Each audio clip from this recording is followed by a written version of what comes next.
The marble mansion of the Whitmore estate glowed under a sky full of golden evening light, chandeliers already sparkling inside like trapped stars. Laughter spilled through the open French doors as guests arrived in designer suits, diamond necklaces and heels that clicked like confidence on polished floors. Inside all that luxury stood Evelyn Hart, the richest young socialite in the city, known for her sharp tongue and sharper sense of entertainment. Tonight was her birthday party, and as always, she needed something memorable. That's when her eyes landed on Mira. Mira was the maid. She worked quietly in the background of the Whitmore household, always neat, always polite, always invisible when she needed to be. But Evelyn had noticed something different about her lately. How she never seemed bitter, no matter how demanding the guests were. How she still smiled after long hours of cleaning spilled champagne and broken glass. So Evelyn had made a decision that afternoon, surrounded by her laughing friends. "Let's invite her," she had said with a sly grin. "It'll be fun." Her friends laughed immediately. "Invite the maid to your birthday party? Why not?" Evelyn had shrugged. Let's see what she does when she thinks she belongs here." But it wasn't kindness. It wasn't curiosity. It was entertainment. A neatly wrapped joke. So an invitation was delivered to Mira in the kitchen, placed casually on the counter beside a stack of dishes. No explanation, no warmth, just a gold-embossed card with Evelyn's name. Mira had stared at it for a long time, and then she said yes. Now, as the music swelled and champagne glasses clinked, the guests began to notice something unusual. The maid had arrived, but she wasn't wearing her uniform. A hush moved through the crowd as Mira stepped through the grand entrance. She wore a dress that shimmered like midnight water, deep sapphire fabric that caught every flicker of chandelier light. Her hair was neatly styled, soft curls pinned back with a simple elegance that didn't scream for attention but somehow demanded it anyway. A small silver clasp rested at her wrist, and her posture didn't belong to someone unsure. It belonged to someone who had walked through fire and learned how to stand still in it. For a moment, even the music seemed to hesitate. Evelyn blinked. That wasn't the reaction she expected. Ed. Her friends leaned closer. "Wait! She cleans floors, right? How does she look like that?" Mira didn't look around nervously. She didn't shrink under the stares. She simply walked in, her eyes steady, until she reached Evelyn. "Happy birthday," Mira said softly. Evelyn forced a smile. "You actually came. Your invitation said I was welcome," Mira replied. A few guests chuckled awkwardly, unsure whether they were witnessing humor or something else entirely. Evelyn recovered quickly, lifting her glass. "Of course. We're all about inclusivity here." The words sounded polished, but something about them felt sharp. The party continued, but the energy shifted. People watched Mira too often, whispered too much, compared her too openly to the people around her. And then Evelyn decided to turn the joke further. "Ah," she said suddenly, raising her voice just enough for nearby guests to hear. "Mira, I almost forgot. We have a little tradition at my parties." Mira tilted her head slightly. Evelyn gestured toward a long table stacked with gifts wrapped in silk paper and branded ribbons. "Everyone brings a gift, even staff, if they attend." A few guests exchanged uneasy looks. There was no such tradition. Mira understood. Slowly, she reached into a small bag she had brought with her. Whispers grew louder. She actually brought something. What could she possibly? Mira placed a simple envelope on the table. No glitter, no branding, no luxury wrapping, just plain white paper. Evelyn laughed lightly. An envelope? How modest. She opened it. The room didn't hear what was inside at first, but Evelyn's smile faded as her eyes scanned the contents. A document, then another. Then something that made her fingers tighten around the paper. Behind her, one of her father's business partners leaned in, recognizing the seal at the bottom. "That's from the Whitmore Foundation office." Evelyn's voice lowered. "Where did you get this?" Mira didn't answer immediately. Instead, she looked around the room, the chandeliers, the guests, the expensive laughter that now felt thinner than air. "I didn't always work in kitchens," she said quietly. The room grew still. "I used to study finance. Before everything changed." Evelyn's grip loosened slightly. Mira continued, voice steady but soft. "I wasn't invited here for the reason you think I was." A pause. "I was assigned here." Silence spread fast. One of the guests whispered, "Assigned?" Mira finally turned her gaze fully to Evelyn. I work with the foundation that audits your family's holdings. The words hit harder than any raised voice could have. Evelyn's expression shifted confusion first, then disbelief, then something closer to discomfort. You're joking. Myra shook her head gently. I wasn't laughing when I saw the invitation either. The air in the room changed. The playful energy was gone, replaced by something heavier, something real. Evelyn's father, who had been speaking with executives near the staircase, suddenly turned toward them. His expression sharpened the moment he saw Mira. He walked over and stopped because he recognized her too. Mira Khan, he said slowly. A name that didn't belong in a joke. A name that belonged in boardrooms.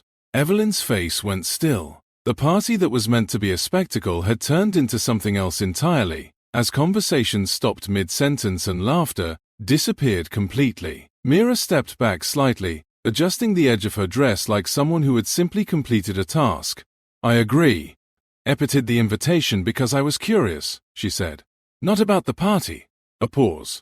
But about the people who thought I wouldn't notice how they treat those they think are invisible. Evelyn opened her mouth, but no words came out. For the first time that night, she didn't have a performance ready. Mira turned slightly, looking toward the open doors where the night breeze moved through the curtains, like a quiet exit waiting to be taken. And just before she stepped away, she placed something else on the table. Not a gift, not a statement, just a small folded note. Evelyn stared at it as Mira walked out into the night, the sound of her footsteps fading into the distance while the chandelier light kept shimmering above a room that no longer felt like a celebration. The silence in the Whitmore mansion didn't fade after Mira left. It deepened, like the air itself had turned heavier. Evelyn stood frozen beside the gift table, her fingers still trembling slightly over the documents Mira had left behind. The laughter from earlier felt like it belonged to a different lifetime, one she could no longer step back into. Her father's voice broke through the tension.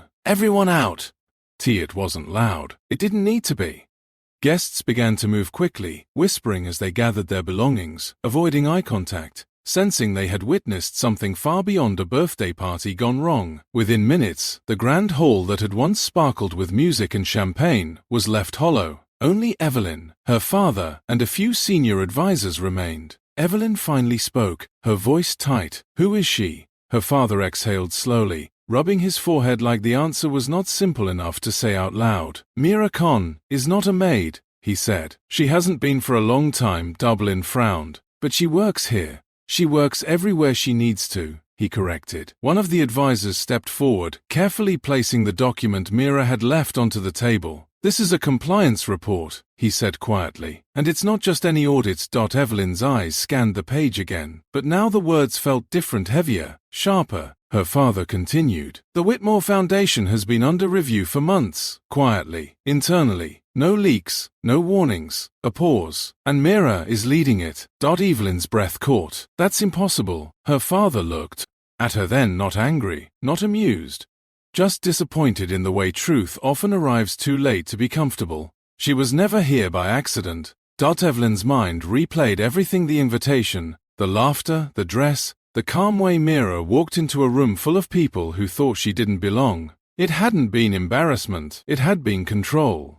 Meanwhile, outside the mansion gates, Mira stood beneath the soft glow of streetlights. The city was quieter here. No music, no glass, no judgment dressed as celebration. A black car waited for her. The driver opened the door. But Mira didn't get in immediately. She looked back at the mansion for a long moment, not with anger, not with satisfaction, with something closer to observation, as if she were reviewing a file in her mind that still had missing pages. Her phone buzzed. A message appeared. They confirmed discrepancies in offshore accounts. Do you want us to proceed? Mira stared at it for a moment, then typed, Not yet. She slipped the phone away. Inside the mansion, Evelyn was still standing where Mira had left her, staring at the empty space like it might answer something. Her friend from earlier, approached cautiously. Evelyn, what do we do? Evelyn didn't answer right away, because for the first time in her life, she didn't know how to turn humiliation into control. And worse, she wasn't even sure she had been the one in control to begin with. Back outside, Mira finally stepped into the car. As the door closed, the city lights reflected faintly on her face. Calm, measured, but underneath that calm was something unresolved. The driver spoke softly. Same direction? Mira nodded. Yes, she said. We continue. The car pulled away from the Whitmore estate, disappearing into the stream of city lights, and behind her, the mansion that once felt like the center of everything now stood quietly under the night sky. Unaware that what had just begun was far from over, the Whitmore mansion didn't sleep that night. Lights stayed on in rooms where laughter used to live. Evelyn sat alone in her bedroom, still in her party dress, now wrinkled and lifeless against her skin. The same dress that once made her feel untouchable now felt like it belonged to someone she no longer recognized. On her desk lay the folded note Mira had left behind. She hadn't opened it yet. Number T because she couldn't, because she was afraid of what it would confirm. Finally, she reached for it. Her hands were slower this time. Careful. The paper was simple. No branding. No intimidation, just handwriting clean, precise, almost clinical. She unfolded it. You invited me to be laughed at. I accepted to observe. But you were never my target. Only your system is. Davelin's breath stopped. Her eyes moved to the bottom of the note. A second line. Check your father's second ledger.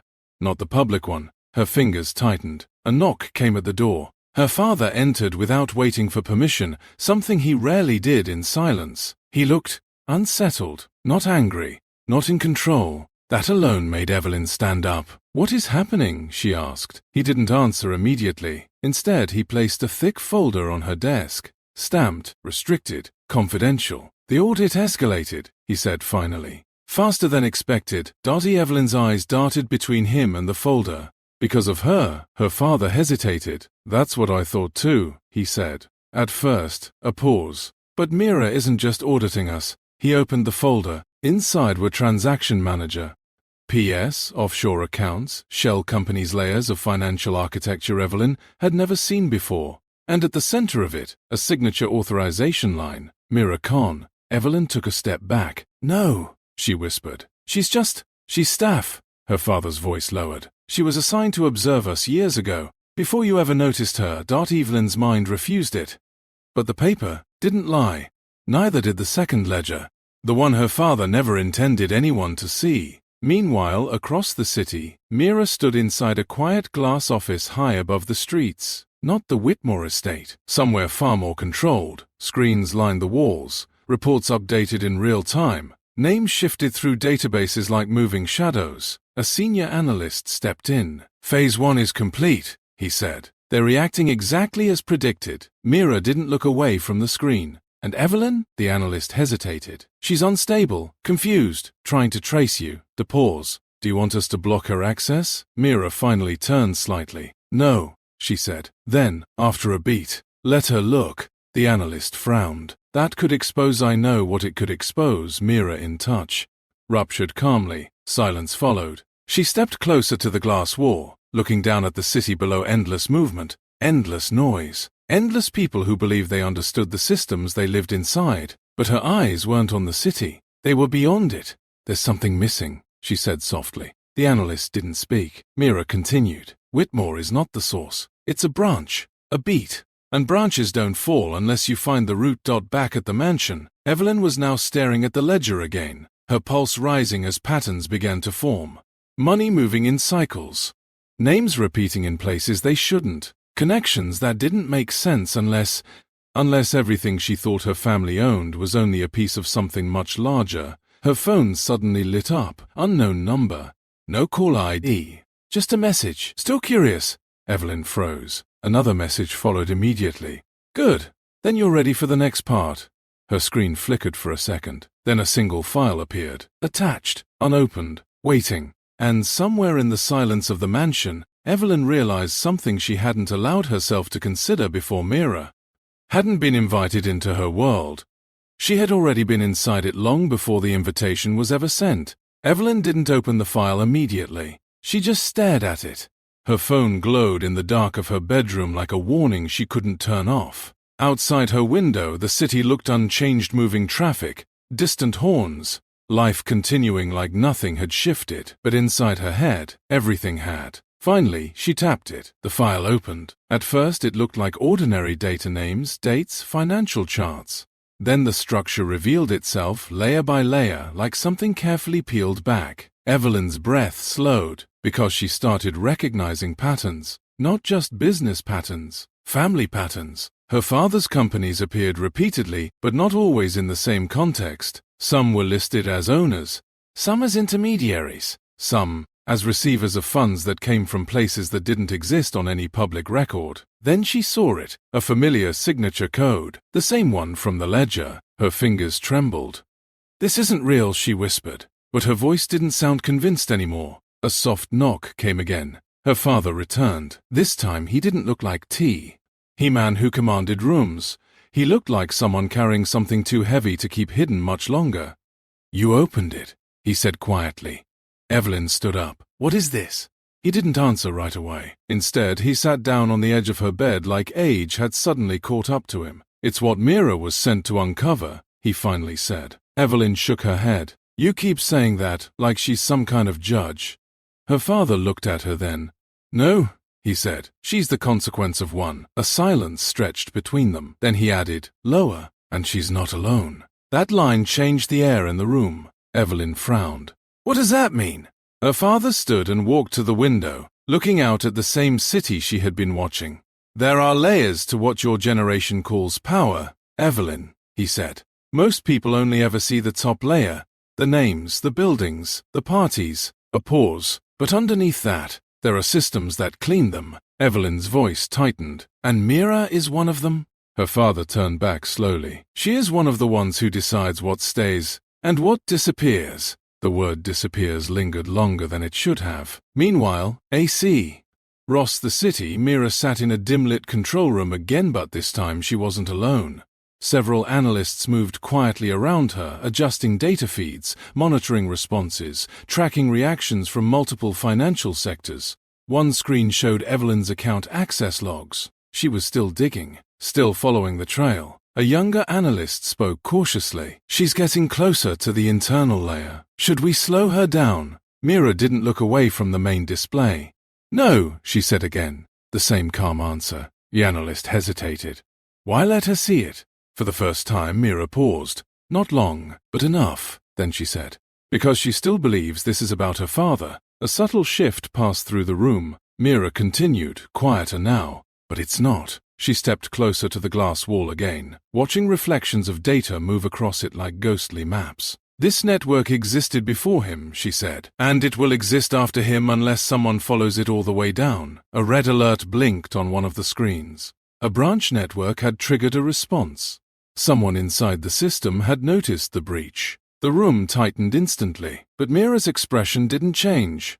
"Ange." Instead, she simply said, "Phase 2 begins now." Back at the mansion, Evelyn's screen suddenly glitched. The file she was reading locked, then replaced itself with a single line. "You are no longer observing alone." Her heart dropped. Her father looked at it over her shoulder and went still, because he recognized what that meant. Someone had noticed Evelyn, and worse, they had accepted her presence inside the system. Evelyn turned slowly.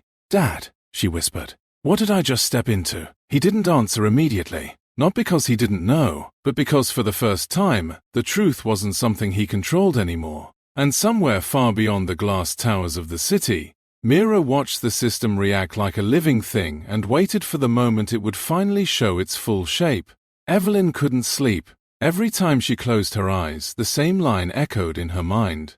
"You are no longer observing alone." It didn't feel like a message anymore. It felt like a door had been opened, and she was already standing on the wrong side of it. Morning came too quickly. The Whitmore mansion was quieter than usual. No music, no guests, no carefully curated laughter, just silence that felt heavier than the night before.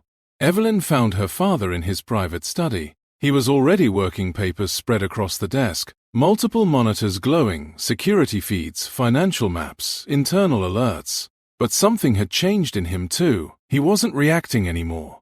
He was waiting. Evelyn stepped inside. "Tell me everything," she said. Her voice wasn't emotional now. It was steady. Her father looked at her for a long moment, then finally nodded. He turned one of the screens toward her. "This is what Mira is really tracking." The screen displayed a structure multi-layered, global, constantly shifting. At first glance, it looked like corporate data. But the deeper Evelyn looked, the more it stopped feeling like business. and started feeling like something alive. Funds moving through countries like blood through veins. Companies appearing and dissolving like cells. Names changing, identities rotating, records rewritten in silence. Evelyn's throat tightened. "This isn't just us," she said quietly. Her father shook his head. "No," he replied. "We're just one access point." A pause. "And Mira didn't come here by accident. She followed a signal that led her to us." Evelyn's hands clenched slightly. "Then why me?" she asked. Her father hesitated, then said something he clearly didn't want to. "Because you're the easiest way in." Evelyn froze. "That's not true." But even as she said it, she wasn't sure anymore. Meanwhile, across the city, Mira stood in a high-security coordination room. This one was different, stricter, colder, fewer people. A large circular table displayed live system projections - networks branching across continents, glowing nodes pulsing in real time. An analyst spoke carefully. "Evelyn Whitmore has been fully integrated into observation access. She's inside the perimeter now." Mira nodded once. "And her emotional response?" "Unstable but consistent," the analyst replied. "She's not running." That made someone else in the room glance up. Most people ran when they saw too much.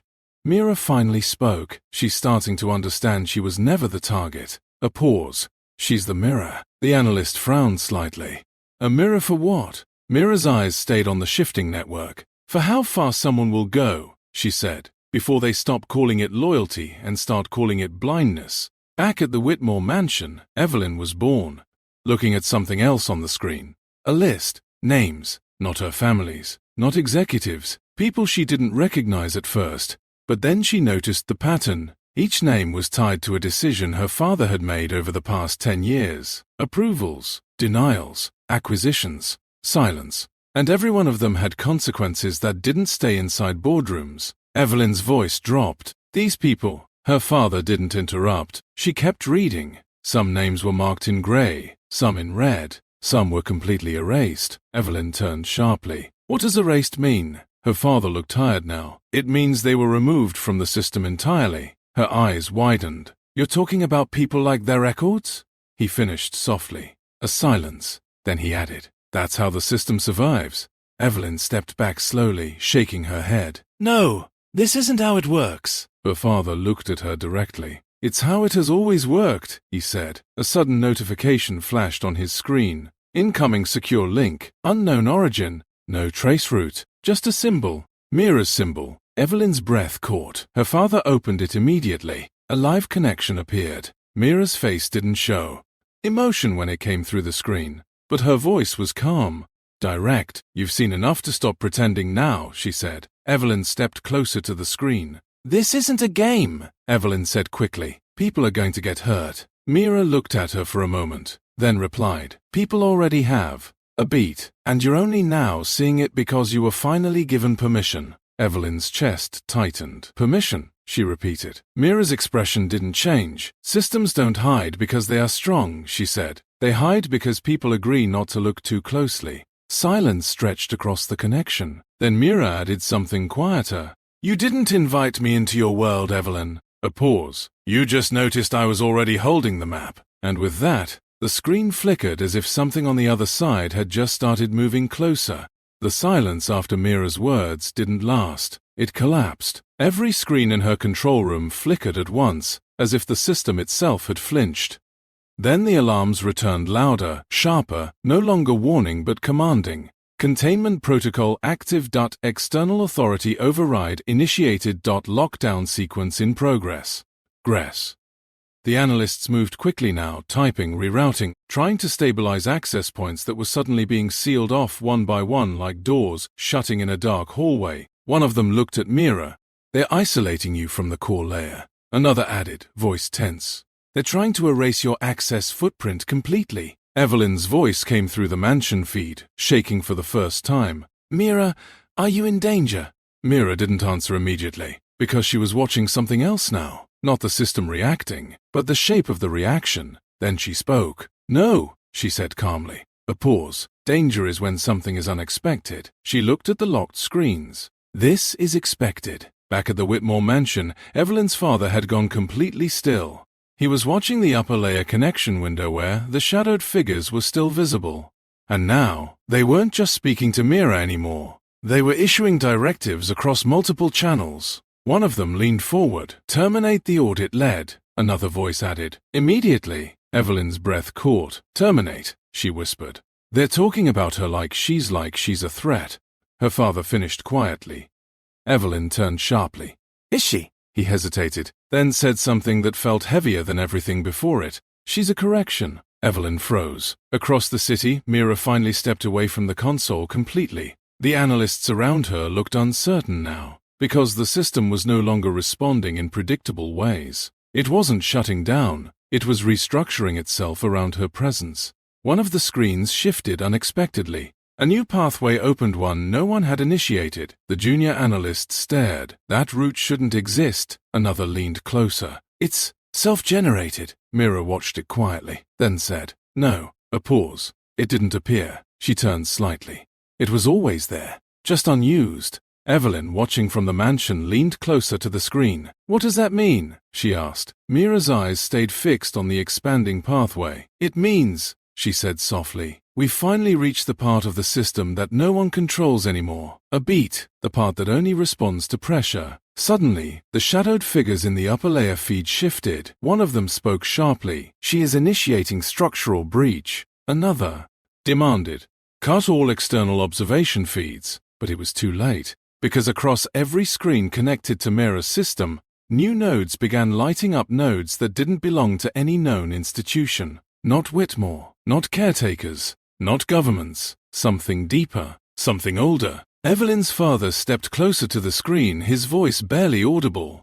"This isn't an audit anymore." Evelyn looked at him. "What is it then?" He didn't answer right away, because the screen answered for him. A final alert appeared. Not red, not yellow, white. And in the center of it, a single word. Revealing Mira's voice came through one last time, steady, almost distant now. "Containment failed," she said. A pause. "And now the system will do what it was built to avoid." Evelyn's pulse quickened. "What does that mean?" Mira finally looked toward the camera feed directly, and for the first time there was something like finality in her expression. "It means," she said quietly, "it stops hiding." And at that exact moment, every screen connected to the system across the world went white at once. The white screen didn't flicker. It held. Across Evelyn's mansion, across Mira's control room, across East.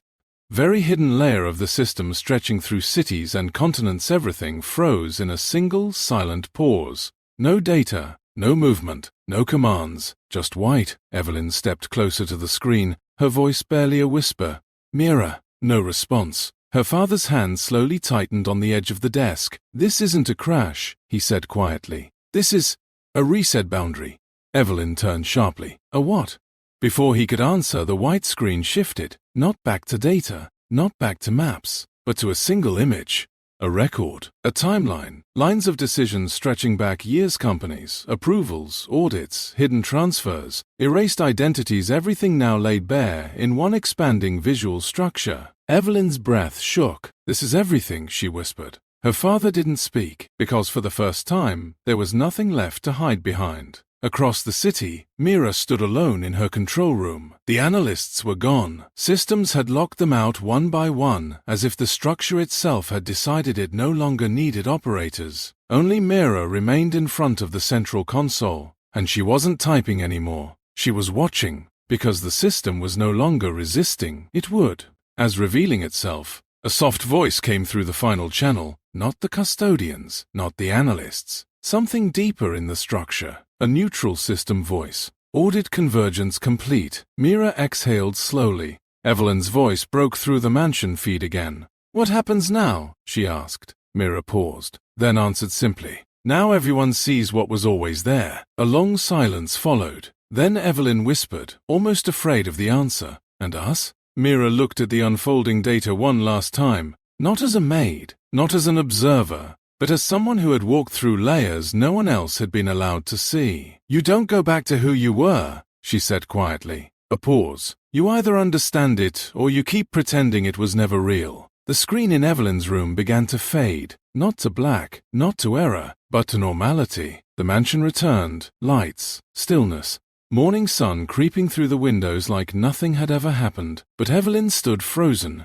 because she knew something had changed that no screen could undo. Her father slowly stepped back from the desk, his voice low. "She was never your maid," he said. Evelyn didn't answer, because now she's final. Lai understood. Mira hadn't been invited into a world of wealth and status. She had walked into a system that had been pretending for years it wasn't already being watched.